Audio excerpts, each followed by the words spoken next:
What's going on, guys? Tower number 9 here. We've had another big drop of preview cards for Shadows of the Galaxy, and I'm going to review them here, so let's get into it. First up, we have the leader Bosk hunting his prey. So this card was previewed, I believe, yesterday, and it is a leader that has on the leader side, as an action, you may exhaust to deal 1 damage to a unit with a bounty, and you may give it +1 power for this phase. So this is a multi-use ability. You can either use this on opposing units with bounty for the damage, or you could potentially use it on friendly units that had a bounty to buff their attack. So interesting ability, it seems flexible. He deploys at 5 or more resources as a 4/6. So those are actually pretty good stats. It does compare unfavorably to Boba Fett collecting the bounties 4/7, but Boba Fett collecting the bounty is above curve. And if you compare to other 5-cost leaders like Leia or Tarkin, 4/6 is probably better than the stat lines that those others are giving you. So that's a good spot to be. And when you collect a bounty, you may collect that bounty again. Use this ability only once each round.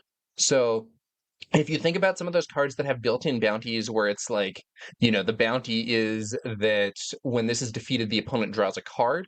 This means that if it's defeated with Bosk on the field, it's actually going to be 2 cards, defeated or captured. And similarly, you can think about the ones that ready a resource. If you play the wanted card, this unit's defeated, it readies 2 resources for the opponent. Well, now it's going to be 4 resources. So this could potentially be really big value, and obviously the synergy there is going to be with a bunch of bounty cards, and he also acts as kind of a natural counter to cards that have built-in bounties. Like we've seen some of these units, there's one that's like a 1-cost 2/3 in space, which is very efficient, but when it's defeated, the opponent draws a card. Bosk seems like he has counters to those units on both sides. First, because on his leader side, he can use the ping, and then on his unit side, you can get extra value from the bounty. So interesting leader. It's a little early to tell how big bounty is going to be in the set as a whole. There are a fair few bounty cards, but I don't know whether like bounty decks are going to be a big deal or not. But Bosk seems like he could be a good leader for them. All right, let's move on to the next card. We have the Chain Code Collector, which was previewed by Asmodee Germany. This is a 4-cost Cunning Ground unit. It is a 4/2. These stats are really bad, but it has ambush, which is one of the best keywords in the game. On attack, if the defender has a bounty, it gets -4 power for this attack. This also has the Underworld and Bounty Hunter traits. So basically, this is an ambush unit with bad stats, but it debuffs targets who have a bounty, which kind of makes up for the bad HP and allows for better survivability. So for instance, if you put a bounty on an opposing, let's say Kanan Jarrus, who's a 4-cost 4/5, the Chain Code Collector can then swing into him for 4 and take no damage in return. You can then potentially use Bosk's ability to pick him off. So that could be a good little interaction there. And so I think really the big question about this guy is how big is bounty going to be in the set? If there are a lot of built-in bounty units being used, this guy seems like a natural counter to them and actually really good. Otherwise, he might only be a card that you would play in decks with bounty upgrades that you're putting on your opponent's units to set him up. But it probably is going to work in limited regardless, just because the overall power level tends to be lower in draft. I'll also say that if we see more cards that are like 1/4 or is even 0/4, like a certain card that we have upcoming in this video, this guy's value is going to increase. So if you need to pick off R2, if you need to pick off a regional governor, something like that, or just a 1 attack unit that had lower HP, this guy can be very strong. All right. Next up, we have Dengar the Demolisher, who was previewed by the Johto cast. So Dengar was one of the bounty hunters from Empire Strikes Back in the big lineup. And he, in this game, is a 1-cost 2/2 ground unit with the aggression villainy aspects. He has the Underworld and Bounty Hunter traits, as you might imagine. When you play an upgrade on a unit, you may deal 1 damage to that unit. So this is another character that seems to really synergize with those bounty upgrades that you put on opposing units to set them up for the bounty, and Dengar allows you to do some damage while you do it. Now, only 1 damage is not necessarily going to be claiming those bounties immediately, but on some units it might. If you decide to set a bounty on Greedo, that could go very well for you.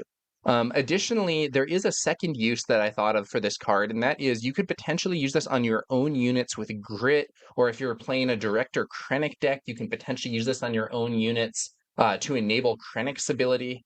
And that could be pretty strong. Like if you're trying to upgrade your own stuff and then do some damage to enable those other abilities that benefit from being damaged, that could be a nice additional use for Dengar. So I think the first use is going to be on the enemy with bounty, and the second use is going to be with those grit or when damaged effects. One cost 2/2s tend to be kind of situational because they're vulnerable to a lot of things. You can take them out with Make an Opening, you can take them out with Death Trooper. A lot of units trade into them favorably. So we will have to see whether this ends up being strong, but the damage pings are very useful against at least some targets. And if you have the synergy with this, I think he could be quite good. I think the dream scenario would be that you had some deck that had bounties to play on your opponents and also some upgrades on your own units that you might plausibly want to damage. So you would have multiple uses for Dengar in that build. But overall, I think we'll have to see how it goes with this one. Now, the next card is really strong. This is the Punishing One, Dengar's Jumpmaster. This was also previewed by the Johto cast, and I think this card is so good. So it's a 3-cost, 3/4 aggression villainy space unit, and it has Underworld, Vehicle, and Transport traits. When an upgraded enemy unit is defeated, you may ready this unit. Use this ability only once each round. Did I say it's 3-cost? It's 3-cost. 3-cost for 3/4 in space is far above curve, and it has no downside. So the Falcon is 3 for a 3/4 in space, which is above curve. And okay, I say far above curve. It's like one stat above curve, but it's a really important stat. So there's other cards that are like 3 for a 3/3 in space, like the Consortium Star Viper, or 3 for a 2/3 with Raid 1 in space, like Red 3. Normally space units are 3/4 at 4 cost. Getting a 3/4 for 3 cost is really good because not only does it mean that this unit can defeat a bunch of the lesser ships in one hit, it also means that it's going to stay alive in that interaction. So if someone plays a Consortium Star Viper and you counter with Punishing One, you can take them out and remain alive on 1 HP, keep fighting later. Readying units is really strong. And this ability can potentially allow you to ready not just off those bounties and stuff that you might play on enemy units, but also on upgrades they might have on their units themselves. So for instance, experience is an upgrade. If your opponent plays a wing leader to buff a Green Squadron A-Wing or something, you have Punishing One on the field and you play takedown on that A-Wing, you get to ready Punishing One. I think this is actually one of the strongest looking preview cards that we've seen. The stats are above the curve. The ability seems conditional, but at least potentially quite good. It synergizes really well with the bounty upgrades. It works against things they've upgraded. Honestly, I feel like this card could straight up cost 4 and it would not be unplayable at 4. At 3, it seems great. I think we're going to see a lot of this. I could be wrong, but at least in terms of the current meta and where space units are at as a whole, I think if this were released today, it would be very strong. Okay. Next up, we have Price on Your Head. This was previewed on FFG's live stream today. So Price on Your Head is a 2-cost upgrade. Attached unit gains bounty. Put the top card of your deck into play as a resource. So this is another bounty upgrade that you want to play on your opponent's units to make it so that you can get this bounty, and it actually ramps you. So I think this is also really good, at least in theory. So ramping normally costs 3 with resupply or with the Super Laser Technician, and Command can ramp as part of its ability but costs 4. Ramping for 2 seems really strong, but enabling it is conditional and it is vulnerable to upgrade removal. So let's say, your opponent plays a unit turn 1. You play this on them thinking, yeah, I'm getting ramp going on turn 1. Turn 2, they play Disabling Fangfighter and knock it off. You're way behind. It does have insane value if Bosk gets his double bounty ability off this, but only once he's deployed, which decreases its value because ramp is more important when your leader's not out yet. This also isn't a villainy card, which means that heroism decks can potentially play multiple ramp cards without running command. That could be quite useful. And I do think this likely works best when it's in a deck that's coupled with removal, to try and get that bounty more reliably than just with unit combat, which is often vulnerable to disruption or buffs or whatever. So overall, ramp is powerful. I think this one could be really big. It works especially well also if your opponent has already tapped out and you still have actions to take for the turn. You can put this on something without them having much of a chance to disrupt it, which puts you in a better spot. But yeah, ramping for 2 seems potentially really good. So I think this one is one to watch. Let's move on to the Sendari Peacekeeper. My apologies if I mispronounced that. This was previewed in an article on FFG's website. It is a 3-cost 1/5 with Raid 2 and Restore 2. So those stats are below the curve, but the keywords are really good. And I think this is likely something that could prove very strong in practice. So the immediate comparison that I see is to Yoda. So Yoda is a 3-cost 2/4, and Yoda has Restore 2, and when defeated, you draw a card. Yoda is already annoying for aggro to deal with. As a Sabine player, I've kind of accepted that I need to fight Yoda. The Sendari Peacekeeper seems like something that I also need to fight, but his stats are better for fighting, and he is going to be he's going to be harder to deal with his 5 HP. I could even see some of the aggro decks running this themselves because it helps a lot in a race, and his high HP makes him difficult for some of the more control type decks to remove. So, for instance, Open Fire does not clear this guy, while it does clear most other 3-drops. I do think he's somewhat vulnerable to being attacked by other units, but again, if you're taking this in order to try to defend against aggro, opponents attacking the Peacekeeper means they're not attacking your base. Overall, it looks to me to be another very strong card, and I think if it were released now, it would see widespread play. I think green Sabine decks would be running this both for some of the more control type matchups, but also just for mirror. I do think that it's going to be a bit vulnerable to ambush. So in general, if you have low power, but you have high HP and raid, that can be a good combination in a lot of situations, but against ambush, it can be exploited by your opponent attacking you with a unit that you didn't have the opportunity to prepare for, and therefore taking advantage of the fact that you only get your full power while you're attacking. So there is a risk there, but overall, I think this guy looks really good, and I think he'd be played a lot. He also has the Mandalorian trait, which seems like it's going to have some synergies. So we'll see how this one goes.